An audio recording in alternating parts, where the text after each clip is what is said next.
봄볕이 창문을 타고 들어오는 오전 10시. 강남구 어느 동네 골목 끝에 자리한 작은 경로당 안은 언제나처럼 고요했다. 이 경로당의 정식 명칭은 해오름 경로당이었다. 마을에서 가장 오래된 건물 중 하나로 담벼락에는 담쟁이 덩굴이 수십 년째 뿌리를 내리고 있었고 현관 앞 화단에는 해마다 봄이면 수선화가 먼저 피어났다. 늙은 건물이었지만 이 동네 어르신들에게는 집 다음으로 편안한 공간이었다. 오늘도 4명의 단골 회원이 제각각의 자리를 지키고 있었다.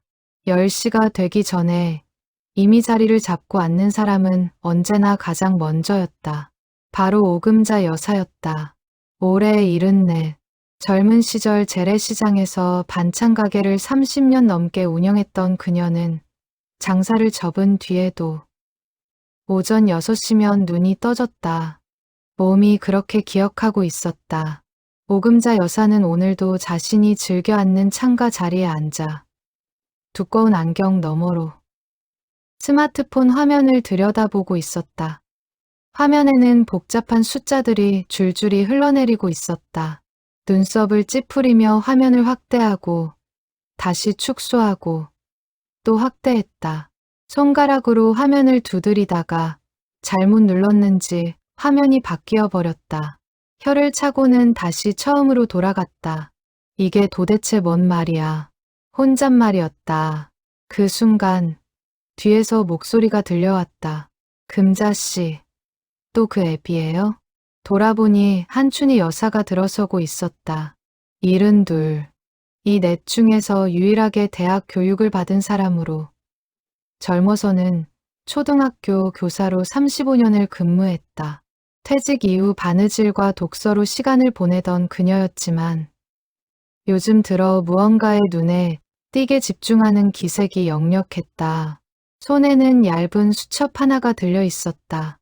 그 수첩 겉면에는 볼펜으로 꾹꾹 눌러 쓴 글씨가 있었다. 시장 관찰 노트. 오금자 여사가 춘희를 보며 말했다. 어제 딸이 깔아준 거야. 주식 보는 앱이라는데. 보이긴 하는데 뭔 소린지를 모르겠어. 저도 처음엔 그랬어요. 춘희가 맞은편에 앉으며 수첩을 펼쳤다. 빼곡히 적힌 숫자와 기호들. PER, PBR, 배당 수익률. 교사 출신답게 용어마다 한 줄씩 뜻풀이가 달려 있었다. 잠시 후 또 다른 발소리가 들렸다. 이번에는 두 사람이 함께였다. 윤덕순 여사와 박명숙 여사였다. 73세 윤덕순은 이 넷 중 가장 체구가 작았지만 목소리만큼은 누구보다 컸다. 젊은 시절에는 시장통 생선 좌판에서 80kg짜리 아이스박스를 들어 올렸다는 전설 같은 과거를 가진 여자였다. 지금도 뒷짐을 지고 걸어 들어오는 모습은 어딘가 장군 같은 데가 있었다. 71의 박명숙은 넷 중 막내였다. 젊은 시절 남편 사업이 어려워지면서 혼자 가발 공장에서 야간 근무를 하며 세 자녀를 키운 사람이었다. 말수는 적었지만 생각이 깊었고 한번 마음을 먹으면 조용히 그러나 끝까지 해내는 성격이었다. 4사람이 모이자 경로당 창가는 금세 작은 회의실처럼 변했다. 윤덕순이 자리를 잡으며 말했다. 나 어제 뉴스 봤는데 개인 투자자들이 또 돈을 많이 잃었다고 하더라고. 거봐, 주식은 젊은 사람도 못하는 거야. 오금자가 고개를 들었다. 근데 내 딸이 그러는데 장기 투자는 다르대. 단기로 사고 파는 거랑은 완전히 다른 거라고. 춘희가 수첩을 짚으며 말했다. 맞아요. 제가 읽어보니까 우리가 평생 살아오면서 익힌 것들이 있잖아요. 어떤 물건이 팔리는지, 사람들이 뭘 아까워하는지, 뭐가 오래가는지. 그게 다 투자 감각이래요. 잠시 침묵이 흘렀다. 4사람은 각자 다른 표정으로 그 말을 씹었다. 명숙이 조용히 입을 열었다. 얼마면 시작할 수 있어요? 그 한마디가 이 모든 것의 시작이었다. 오금자 여사는 나중에 이날을 회상하며 이렇게 말했다. 그날 창밖에 수선화가 바람에 흔들리고 있었다고. 꽃이 흔들리는 것을 보면서 자신도 모르게 심장이 두근거렸다고. 70 넘어서 처음 느껴보는 설렘이었다고. 네 사람은 그날 오후 2시 경로당 구석방에서 조심스럽게 첫 번째 모임을 가졌다. 이름은 춘희가 지었다. 해오름 투자 클럽. 경로당 이름을 딴 것이었다. 아무도 몰랐다. 이 조용한 시작이 넉 달 뒤 어떤 결과를 만들어낼지를.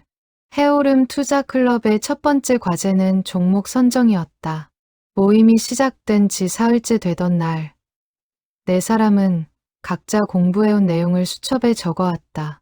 오금자는 딸에게 물어서 기본 용어들을 종이에 정리해왔고, 춘희는 도서관에서 투자, 입문서를 빌려 핵심을 요약했으며, 덕수는 시장통에서 만난 지인의 이야기를 메모해왔고, 명숙은 일주일치 경제 뉴스를 스크랩해왔다.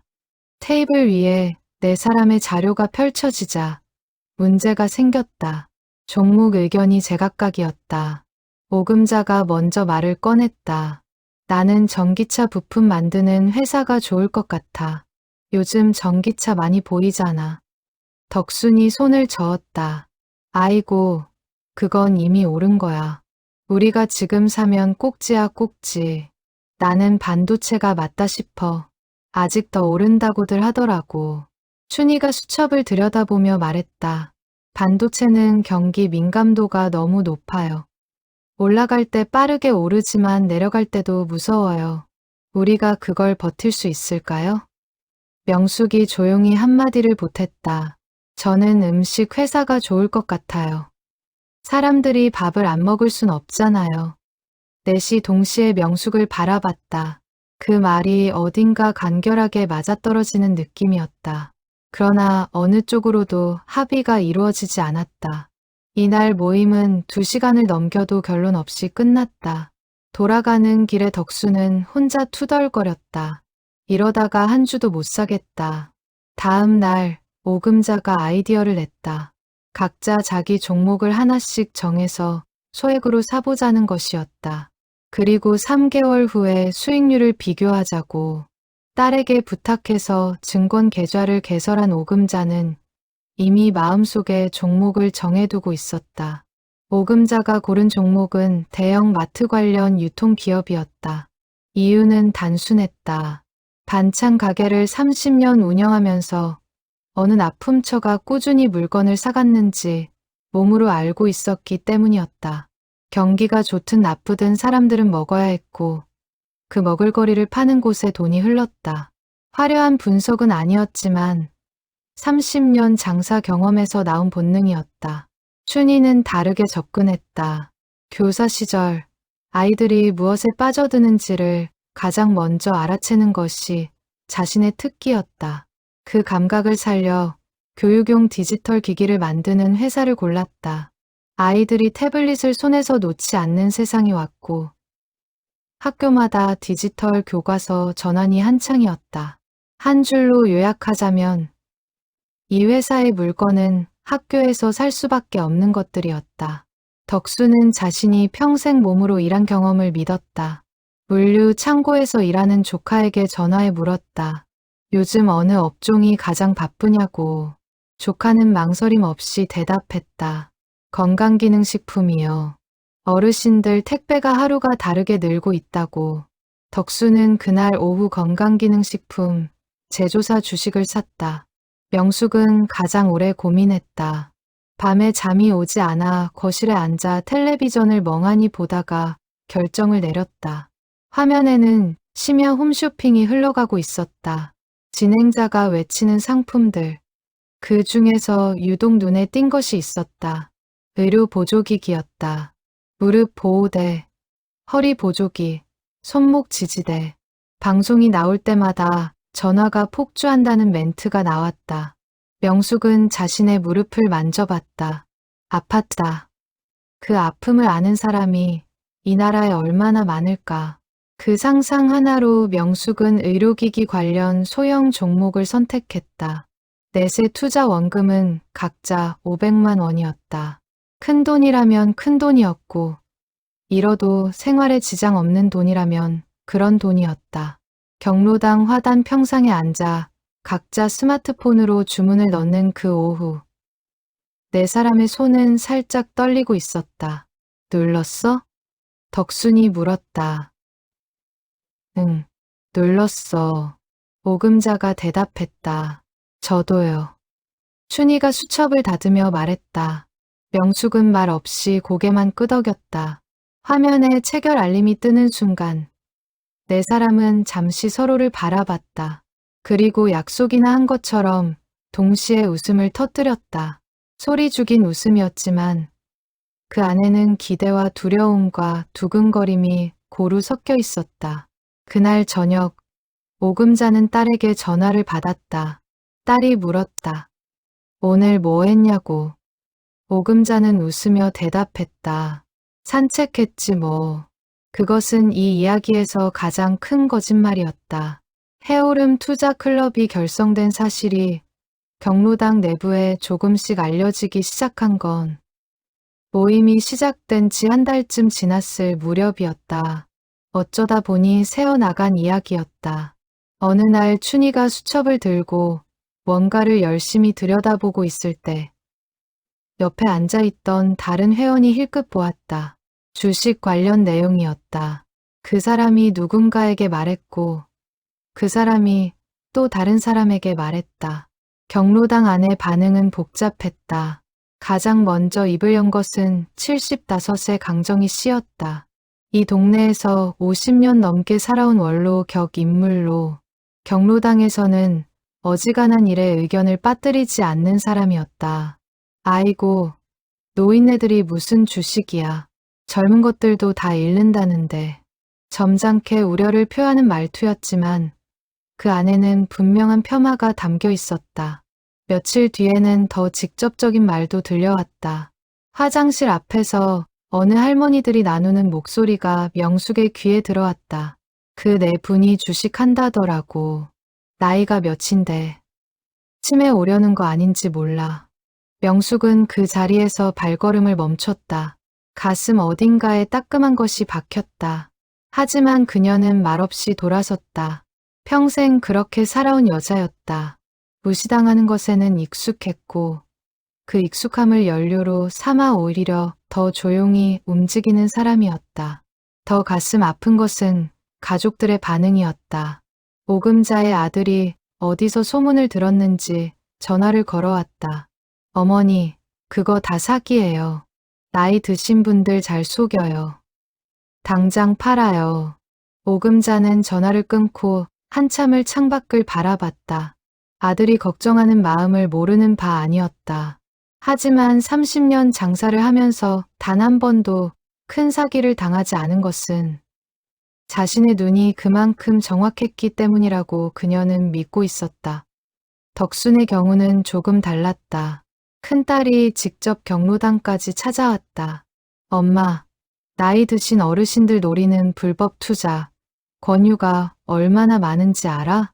여기 경로당 선생님한테 말해서 드나들지 못하게 해야 하는 거 아냐? 덕순이 딸을 빤히 바라봤다. 야, 나 스스로 하는 거야. 누가 와서 시킨 게 아니라. 딸은 그 말을 믿지 않는 눈치였다. 돌아가는 길에 관리 선생님에게 따로 말을 해두었다는 것을 덕수는 나중에 알았다. 그 사실을 알았을 때 덕수는 며칠째 딸에게 전화를 받지 않았다. 춘희만이 가족에게서 뜻밖의 지지를 받았다.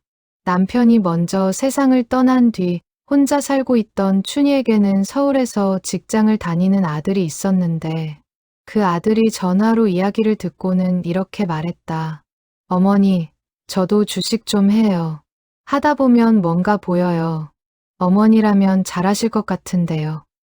그 말 하나가 춘희에게 얼마나 큰 힘이 되었는지 그녀는 이틀 뒤 모임에서 눈이 빨개진 채로 그 이야기를 꺼냈다. 우리 아들이 응원해줬어요. 그 말에 오금자가 피식 웃었다.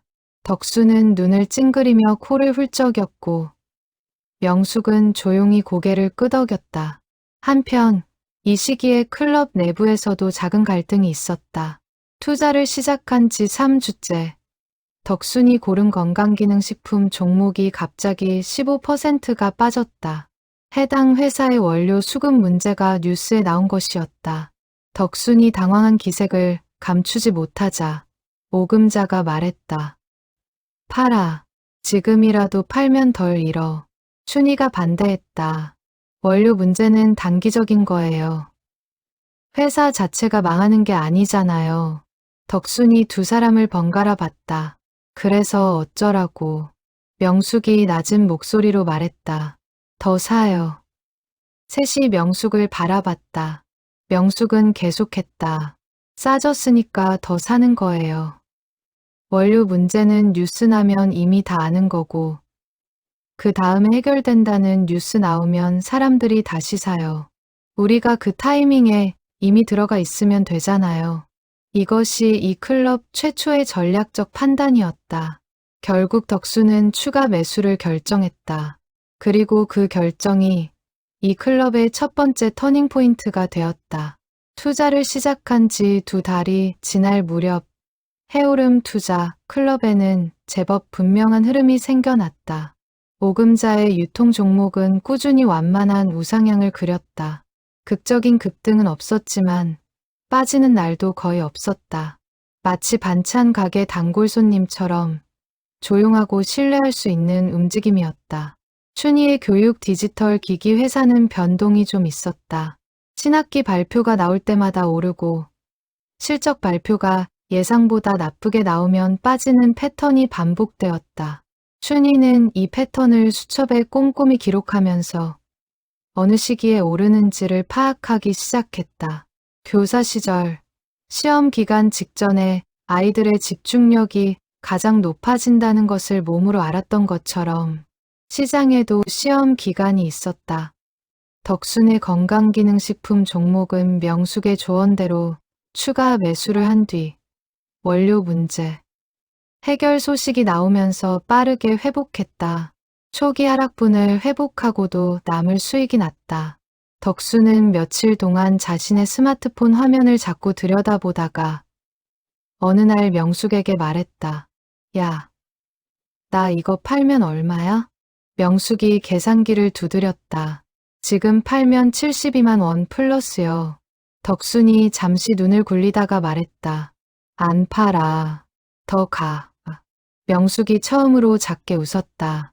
그리고 명숙 자신의 의료기기 소형 종목. 이것이 이 클럽의 진짜 이야기를 만든 핵심이었다. 명숙이 처음 이 종목을 골랐을 때 나머지 셋은 솔직히 반신반의했다. 소형주는 변동성이 크고 정보가 적어서 일반 투자자가 접근하기 어렵다는 것을 춘희가 책에서 읽어 경고했었다. 그러나 명숙은 고집을 꺾지 않았다. 그 종목은 첫 달에는 미동도 없었다. 오르지도 내리지도 않고 제자리 걸음이었다. 나머지 3명이 소소하게나마 수익을 보고 있을 때 명숙의 종목만 정체 상태였다. 그러다가 2달째 중반 일이 터졌다. 정부에서 고령화 사회 대응 의료 지원 정책을 발표했다. 제가 노인을 위한 의료 보조기기 보험 적용 확대 방침이었다. 이것이 호재였다. 명숙의 종목이 포함된 의료기기 섹터 전체가 들썩였고 그 중에서도 명숙이 선택한 소형 기업은 사흘 만에 40%가 넘게 올랐다. 경로당 구석방에서 4사람이 명숙의 스마트폰 화면을 들여다보던 그 오후를 오금자는 두고두고 기억했다. 명숙 씨, 이게 진짜야? 네. 42%가 올랐다고? 네. 원금이 500이었으면 210만 원이요. 수익이. 3사람이 동시에 숨을 들이켰다. 덕순이 테이블을 손바닥으로 탁 쳤다. 야, 명숙아, 너 천재야? 명숙은 천재가 아니었다. 그녀는 그저 아팠던 무릎을 앓았고 그 아픔이 자신만의 것이 아님을 알았던 사람이었다. 이 시기 4사람의 투자 공부는 더욱 깊어졌다. 오금자는 딸에게 부탁해 투자 관련 유튜브 채널을 구독하기 시작했다. 처음에는 용어가 어려워 10번을 돌려봐야 이해가 되었지만 한 달이 지나자 꽤 많은 개념을 자신의 말로 설명할 수 있게 되었다. 춘희는 수첩을 2권째로 넘겼다. 종목별로 섹션을 나누고 상승 이유와 하락 이유를 분석해 기록했다.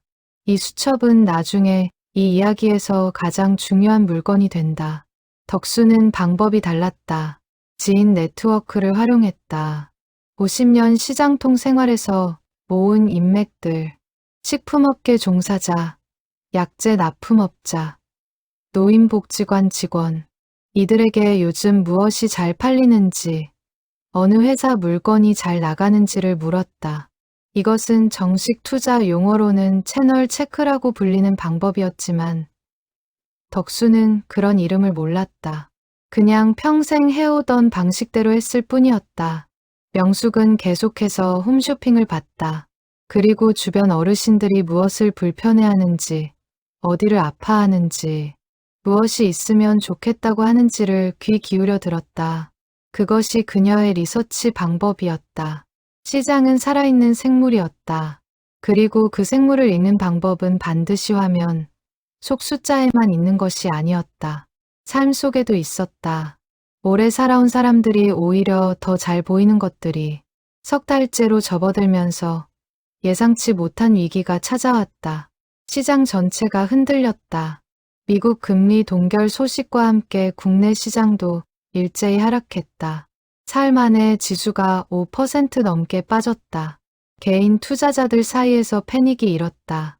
온라인 커뮤니티에는 손절 인증과 탄식이 쏟아졌다.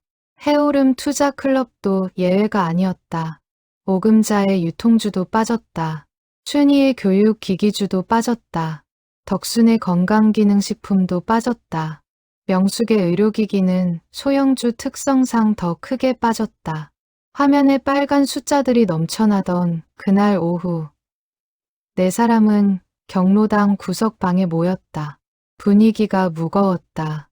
아무도 먼저 말을 꺼내지 않았다. 덕순이 결국 먼저 입을 열었다. 손에 얼마야? 오금자가 스마트폰 화면을 들여다보며 말했다. 나는 80만 원 마이너스야. 춘희가 수첩을 덮으며 말했다. 저는 95만 원이요. 덕순이 한숨을 쉬었다. 나는 110만 원. 명숙이는? 명숙이 조용히 화면을 보여줬다. 160만 원 마이너스였다. 침묵이 흘렀다. 오금자가 이 침묵을 먼저 깼다. 팔아야 하나? 춘희가 수첩을 다시 펼치며 말했다. 지금 팔면 손해가 확정돼요. 시장이 흔들리는 거니까 기업 자체가 문제인 게 아니에요. 덕순이 조급하게 말했다. 근데 더 빠지면 어떡해? 이거 계속 내려가면? 명숙이 눈을 들었다. 가게가 장사가 잘 안 된다고 건물이 사라져요. 덕순이 눈살을 찌푸렸다. 그게 무슨 소리야? 주가가 떨어진다고 회사가 없어지는 게 아니잖아요. 우리가 고른 회사들 다들 망하는 회사예요? 아니잖아요. 그러면 기다리면 돼요. 오금자가 명숙을 바라봤다. 이 조용한 여자가 하는 말은 언제나 단순했지만 단순한 것 안에 핵심이 있었다. 그날 네 사람은 팔지 않기로 했다. 그러나 결정을 내리고 돌아가는 길이 가벼운 것은 아니었다. 오금자는 집에 돌아와 이불 속에서 눈을 붙이지 못했다. 화면에 떠있던 빨간 숫자가 자꾸 눈앞에 어른거렸다. 이틀 뒤 더 안 좋은 일이 생겼다. 덕순의 딸이 다시 경로당을 찾아왔다. 이번에는 말투가 달랐다. 엄마 뉴스 봤어? 주가 폭락하고 있잖아. 얼른 팔아. 내가 그때부터 말했잖아. 덕순이 딸을 바라봤다. 가슴 한켠이 흔들렸다. 딸이 맞는 말을 하는 것도 같았다. 손해를 확정하고 지금이라도 나오는 게 현명한 것일 수도 있었다. 그날 밤 덕수는 잠을 못 자고 새벽 3시에 일어나 앉아 스마트폰을 들여다봤다. 해외 시장이 반등하고 있었다. 미국 장이 전날 낙폭을 상당 부분 회복했다는 뉴스도 떠 있었다. 덕수는 스마트폰을 내려놓으며 중얼거렸다. 안 팔아. 그건 딸에게 하는 말이었고, 흔들리는 자신에게 하는 말이었고, 이 시장 전체에 대고 하는 말이었다. 이틀 뒤 시장이 반등을 시작했다. 일주일이 지나자 하락분의 절반 이상을 회복했다. 열흘 후에는 하락 이전 수준을 거의 회복했다. 네 사람은 경로당에서 그 화면을 함께 보았다. 특별한 말은 없었다. 덕순이 테이블을 손으로 쓸어내리며 말했다. 봐라, 버텼더니. 오금자가 안경을 고쳐 쓰며 말했다. 인생도 이래. 버티다 보면 봄이 와. 창밖에는 그즈음 여름이 오고 있었다. 경로당 화단의 수선화는 오래전에 지고 없었지만 그 자리에 봉숭아가 피어나고 있었다. 시장 위기를 버텨낸 뒤 해오름 투자 클럽에는 이상한 일이 일어났다. 두려움이 자신감으로 바뀌기 시작한 것이었다. 그것은 단순한 낙관주의가 아니었다. 한번 흔들리고도 돌아온 경험에서 생겨나는 조용하고 단단한 확신이었다. 오금자가 모임에서 처음으로 이런 말을 꺼낸 날이 있었다. 내가 반찬 가게 할 때 가장 힘들었던 때가 언제인지 알아? IMF 때야. 그때 하루 매출이 절반 이하로 떨어졌어. 나도 접을까 생각했어. 근데 손님들이 그래도 왔거든. 끊이지 않고 조금씩. 그때 알았어. 사람들이 밥은 먹어야 한다는 거. 세 사람이 오금자를 바라봤다. 그 경험이 지금 여기서도 똑같이 쓰이고 있는 거야. 내가 그때 배운 거를 지금 쓰고 있는 거라고. 춘희가 수첩에 무언가를 적으며 말했다. 저도 그래요. 교단에서 35년을 있다 보면 아이들이 어디에 돈을 쓰는지 보여요. 어느 해부터 아이들이 종이 교과서를 싫어하기 시작했는지, 어느 해부터 스마트폰이 교실에 들어왔는지 그 흐름을 봐왔던 거예요. 제가 모르는 게 아니었어요.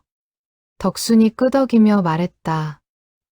나도 시장에서 뭐가 잘 팔리는지, 어느 물건이 올해 들어오자마자 동나는지 그걸 50년 봐온 거잖아.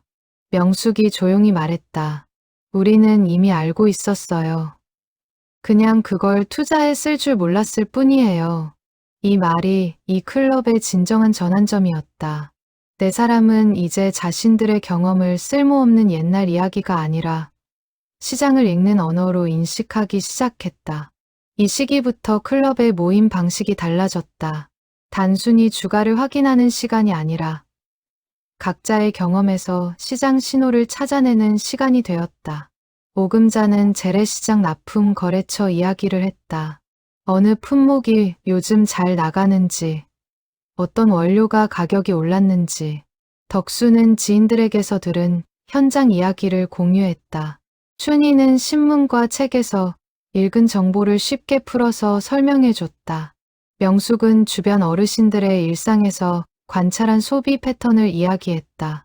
어느 날 오금자가 이런 이야기를 꺼냈다. 우리 시장 납품처 중에 반려동물 간식 만드는 데가 있거든. 거기가 요즘 물량을 2배로 늘렸대. 마트마다 반려동물 코너가 자꾸 커진다고. 춘희가 수첩에 받아 적으며 말했다. 반려동물 관련 기업 한번 찾아볼게요. 덕순이 말했다. 고령화 사회에서 혼자 사는 노인들이 반려동물을 많이 키운다는 뉴스 봤어. 그럼 계속 커지는 시장인 거잖아. 명숙이 끄덕였다. 맞아요. 우리 경로당에서도 강아지 키우는 분들 많아요. 그분들 동물 병원비, 사료비를 얼마나 쓰는지 알아요? 자식 용돈보다 더 써요. 네 사람이 웃음을 터뜨렸다. 그리고 그 웃음 속에는 진지함이 담겨 있었다. 이 무렵 클럽에는 하나의 원칙이 생겼다. 가능하면 자신들이 직접 경험하거나 관찰한 것과 연결되는 종목에만 투자한다는 원칙이었다. 화면 속 분석 자료보다 발로 뛴 경험을 믿는다는 원칙이었다. 나중에 이 원칙은 증권사 직원들이 교과서에 나올 법한 투자 원칙들과 상당히 겹친다는 것이 밝혀진다. 자신이 아는 것에 투자하라. 일상에서 투자 아이디어를 찾아라. 유명한 투자 철학자들이 남긴 말들과 같은 방향이었다. 단지 이 네 할머니들은 그 책을 읽지 않았을 뿐이었다. 삶이 그것을 먼저 가르쳐 줬을 뿐이었다. 여름이 깊어지고 있었다. 경로당 에어컨이 오래됐는지 자꾸 잡음을 냈지만 구석 방의 네 사람은 그것도 못 느낄 만큼 이야기에 몰입해 있었다. 넉 달째로 접어드는 어느 오후, 경로당 관리 선생님인 황 씨가 조심스럽게 구석 방 문을 열었다. 혹시 잠깐 여쭤봐도 될까요? 네 사람이 고개를 들었다. 40대 초반의 황 씨는 이 경로당에서 3년째 일하고 있는 직원이었다. 어르신들에게 늘 친절했고 어떤 이유에서인지 이 네 사람에게는 특히 조심스럽게 대하는 편이었다. 주식 투자를 하신다는 말씀을 들었는데요. 혹시 제가 여쭤봐도 실례가 아니라면 오금자가 손을 저었다. 이리 앉아요. 뭐가 궁금해? 황 씨가 자리에 앉더니 솔직하게 털어놓았다. 남편이 작년에 실직했고 퇴직금 일부를 주식에 넣었다가 반 이상을 잃었다고. 지금 다시 어떻게 해야 할지 모르겠다고. 네 사람이 서로 눈을 마주쳤다. 그리고 춘희가 수첩을 펼쳤다. 그날 오후 2시간 동안 해오름 투자 클럽의 첫 번째 외부 강의가 진행됐다. 황 씨는 열심히 메모를 했고 돌아갈 때 눈시울이 붉어져 있었다. 그것이 시작이었다. 황 씨가 이야기를 주변에 흘렸고 그것이 또 퍼졌다. 일주일 후 경로당에 처음 보는 얼굴이 찾아왔다. 옆 동네에서 왔다고 했다. 50대 중반의 여성이었다. 퇴직금을 어떻게 운용해야 할지 막막해서 왔다고 했다. 조심스럽게 문을 두드렸다. 오금자가 그 사람을 보고는 손을 들어 불렀다. 앉아요. 이런 일이 며칠에 한 번씩 생기기 시작했다. 경로당 구석방은 점점 사람이 늘어났다. 어떤 날은 6명, 어떤 날은 8명, 50대부터 70대까지 다양한 연령대가 섞였다. 해오름 투자클럽은 공식적인 강의를 한 것이 아니었다. 그냥 자신들이 경험한 것을 이야기했을 뿐이었다. 어떻게 시작했는지, 어떤 실수를 했는지, 위기가 왔을 때 어떻게 버텼는지, 그리고 자신들만의 원칙이 무엇인지. 이 무렵 지역 신문 기자 한 명이 경로당에 찾아왔다. 주민생활 관련 기사를 취재하러 왔다가 이 모임 이야기를 들었다고 했다. 인터뷰를 해도 되겠냐는 요청이었다. 네 사람이 잠시 의논했다. 덕순이 의심스러운 표정으로 물었다. 신문에 나면 이상하게 쓰는 거 아닌가? 춘희가 차분하게 말했다. 우리가 이상한 걸 한 게 아니잖아요. 사실대로 말하면 돼요. 기자는 그 자리에서 1시간 넘게 이야기를 들었다. 취재 내내 노트에 받아 적다가 마지막에 물었다. 투자 성공의 비결이 뭐라고 생각하세요? 오금자가 잠시 생각하다가 말했다. 비결은 없어요. 그냥 살아온 대로 봤을 뿐이에요. 춘희가 덧붙였다. 오래 살다 보면 보이는 게 있어요. 무엇이 오래가는 것인지, 무엇이 사라지는 것인지. 덕순이 말했다. 겁이 나도 버텼어요. 시장 좌판에서 배운 거예요. 손님이 없어도 자리를 지키면 결국 온다는 거. 명숙이 가장 마지막에 말했다. 사람들이 뭘 아파하는지 알면 뭐가 필요한지 알아요. 기자는 펜을 내려놓으며 한참 동안 네 사람을 바라봤다. 기사는 일주일 뒤 지역 신문 주말판 일면에 실렸다. 제목은 단순했다. 경로당 할머니, 네 분의 투자 이야기. 사진에는 창가에 앉아 웃고 있는 네 사람의 모습이 담겼다. 오금자의 두꺼운 안경, 춘희의 수첩, 덕순의 씩씩한 웃음, 명숙의 조용한 미소. 기사가 나간 날, 덕순의 딸에게서 전화가 왔다. 엄마, 신문에 나왔어. 사람들이 카톡으로 막 보내주던데. 덕순이 짧게 웃었다. 그래, 엄마가. 대단하다. 덕순은 전화를 끊고 잠시 앉아 있었다. 눈가가 뜨거워졌다. 그것은 투자 수익 때문이 아니었다. 오래전 딸과 사이가 벌어졌던 이 작은 균열이 이렇게 채워지는 것이 고마워서였다. 신문 기사가 나간 뒤 열흘째 되던 날, 경로당에 낯선 사람이 찾아왔다. 깔끔하게 차려입은 30대 초반의 남자였다. 증권사 지점에서 근무하는 재무 설계사라고 자신을 소개했다. 이름은 박재원이라고 했다. 기사를 읽고 찾아왔다고 했다. 오금자가 의심스러운 눈으로 바라봤다. 우리한테 뭔가 팔러 온 거예요? 박재원이 손을 내저었다. 아닙니다. 사실은 저희 지점장님이 기사 보시고는 꼭 만나봐야겠다고 해서요. 저도 솔직히 반신반의하고 왔는데 직접 여쭤봐도 될까요? 네 사람이 서로 눈을 마주쳤다. 오금자가 자리를 권했다. 앉아요. 박재원이 자리에 앉더니 조심스럽게 이야기를 꺼냈다.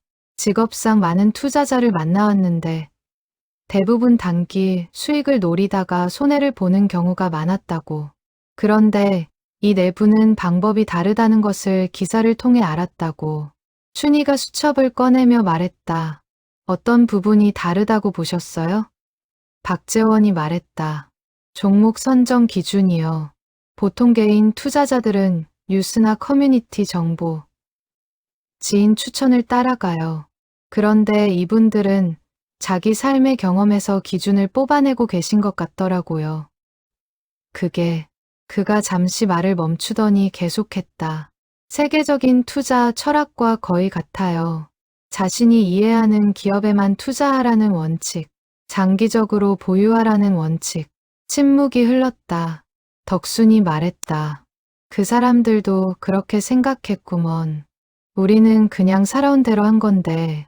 박재원이 수치를 정리해서 보여줬다. 현재 클럽의 평균 수익률이 얼마인지를. 네 달 기준으로 네 사람의 평균 수익률은 38%였다. 같은 기간 시장 지수 대비 약 3배에 달하는 수익이었다. 네 사람이 그 숫자를 바라봤다. 덕순이 물었다. 그게 좋은 거야? 박재원이 솔직하게 말했다. 저도 이 정도 수익률을 낸 개인 투자자는 처음 봐요. 사실 이 수치에는 행운도 섞여 있었다. 명숙의 의료기기 종목이 크게 올랐기 때문이었다. 만약 그 종목이 없었다면 수익률은 훨씬 낮았을 것이다. 그러나 그 종목을 고른 것 자체가 분석의 결과였고 그 분석의 토대가 명숙의 삶이었다는 점에서 그것을 단순한 행운이라고만 보기는 어려웠다. 박재원이 돌아가면서 말했다. 혹시 지점에서 어르신들 대상으로 작은 강의 기회를 드릴 수 있을까요? 저희 고객 중에 은퇴 후 투자를 고민하시는 분들이 많은데 이분들 이야기가 정말 도움이 될 것 같아서요. 오금자가 나머지 셋을 봤다. 덕순이 어깨를 으쓱했다. 춘희가 끄덕였다. 명숙이 조용히 눈을 맞춰줬다. 한번 생각해 볼게요. 그것이 네 사람의 공식적인 대답이었다. 그러나 돌아가는 박재원의 뒷모습을 보면서 오금자는 혼자 중얼거렸다. 우리가 강의를 해?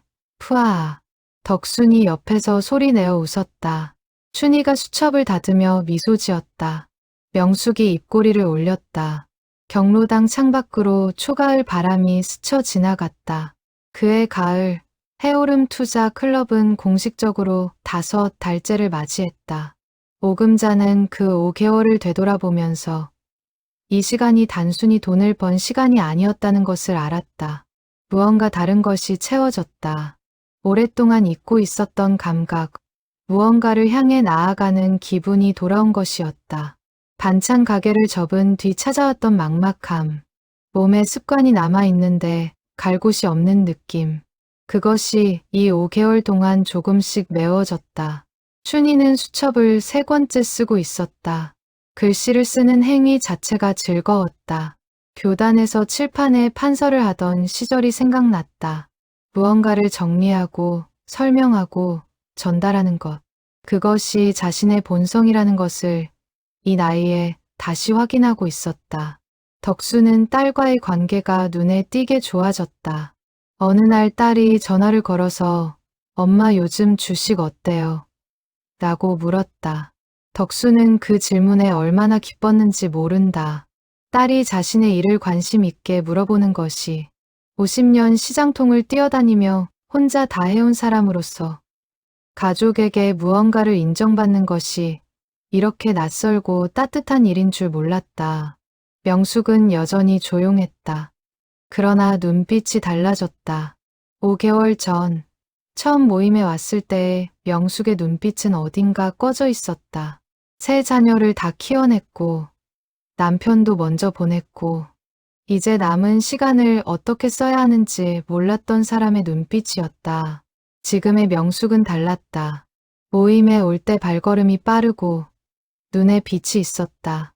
어느 날 오금자가 명숙에게 물었다. 명숙 씨, 요즘 뭐가 제일 좋아? 명숙이 잠시 생각했다. 매일 아침에 눈 뜨는 게 기다려져요. 오금자가 그 말을 듣고 잠시 침묵했다. 나도. 둘이서 마주 보며 웃었다. 웃음 안에 많은 것이 담겨 있었다. 살아온 세월, 홀로 버텨온 시간들, 그리고 지금 이 순간의 소박한 기쁨. 이 무렵 클럽에는 새로운 종목 논의가 시작됐다. 봄에 담쟁이 덩굴 이야기를 꺼낸 것은 오금자였다. 경로당 벽에 담쟁이 덩굴 봤지? 수십 년 됐어. 아무도 물 안 줘도, 아무도 신경 안 써도 벽을 꽉 잡고 있잖아. 그런 기업이 좋은 기업이야. 누가 안 봐줘도 꾸준히 크는. 춘희가 수첩에 받아 적었다. 아무도 안 봐줘도 꾸준히 크는 기업. 그 비유에서 출발해서 네 사람은 새로운 종목 리스트를 만들었다. 화려하지 않지만 꾸준히 배당을 주고 경기를 타지 않으며 사람들의 일상에 깊이 연결된 기업들이었다. 수도 요금 관련 기업, 통신 기반 기업, 생필품 유통 기업. 이건 재미없는 주식들이야. 드라마틱하게 오르지 않아. 덕순이 투덜거렸다. 대신에 드라마틱하게 떨어지지도 않아요. 춘희가 웃으며 말했다.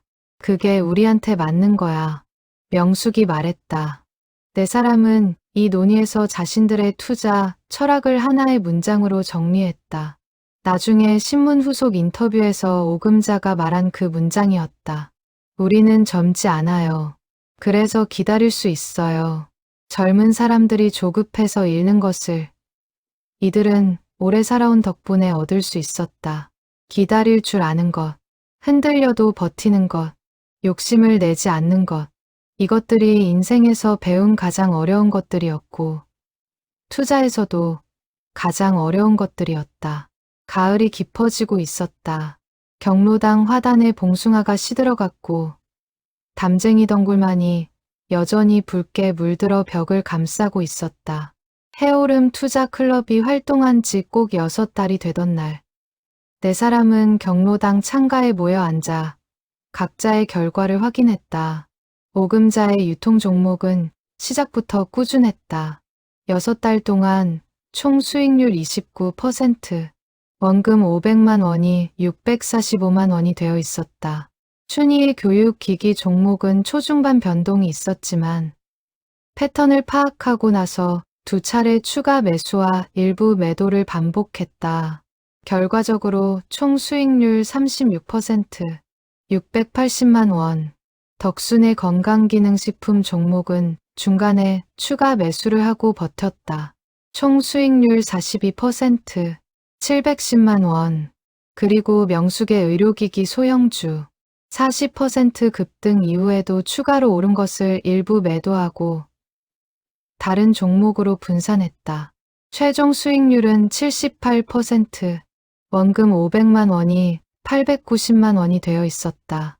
네 사람의 총 투자 원금 2천만 원이 6달 만에 3,035만 원이 되어 있었다. 오금자가 계산기를 두드리며 말했다. 1,035만 원 벌었다. 덕순이 눈을 크게 떴다. 1,000만 원이 넘어? 춘희가 수첩에 정리하며 말했다. 평균 수익률 51%요. 6달 기준. 잠시 침묵이 흘렀다. 그리고 네 사람은 거의 동시에 웃음을 터뜨렸다. 소리 내어. 크게. 경로당 창밖으로 웃음소리가 새어나갔다. 나중에 이 결과를 들은 박재원이 지점으로 돌아가 보고서를 쓰면서 동료에게 이렇게 말했다고 한다. 전문 투자자들도 이 기간 이 수익을 낸 사람이 거의 없어요. 그 자리에 있던 동료가 물었다. 비결이 뭔데요?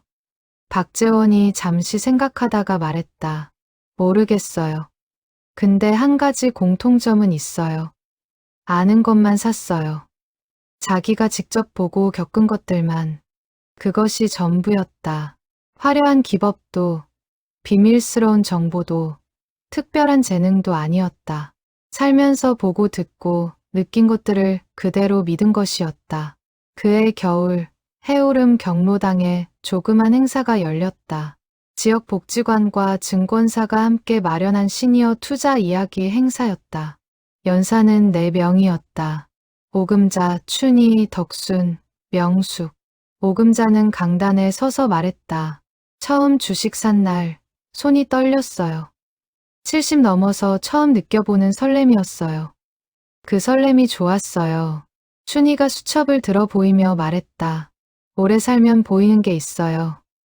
뭐가 오래 가는지 그걸 적으면 돼요. 덕순이 씩씩하게 웃으며 말했다. 시장에서 배웠어요. 비가 와도 자리 지키면 손님 온다는 거. 명숙이 가장 마지막에 조용히 말했다. 사람들이 뭘 아파하는지 알면 뭐가 필요한지 알아요. 그게 투자예요. 행사가 끝난 뒤 4사람은 경로당으로 돌아왔다. 창가 자리에 나란히 앉아 저녁 햇살을 받았다. 담쟁이 덩굴은 겨울에도 벽을 꽉 잡고 있었다. 누가 봐주지 않아도, 물을 주지 않아도 그냥 거기 있었다. 오금자가 창밖을 보며 말했다. 내년 봄에도 또 하자. 덕순이 말했다. 당연하지. 춘희가 새 수첩을 꺼내 첫 페이지를 펼쳤다. 명숙이 조용히 미소 지었다. 이것이 해오름 투자 클럽의 이야기였다. 70년 인생이 쌓아온 것들이 시장에서도 통했던 그 조용하고 빛나는 6달의 기록이었다. 그리고 이 이야기는 끝이 아니었다. 담쟁이 덩굴처럼 아직도 자라고 있었다.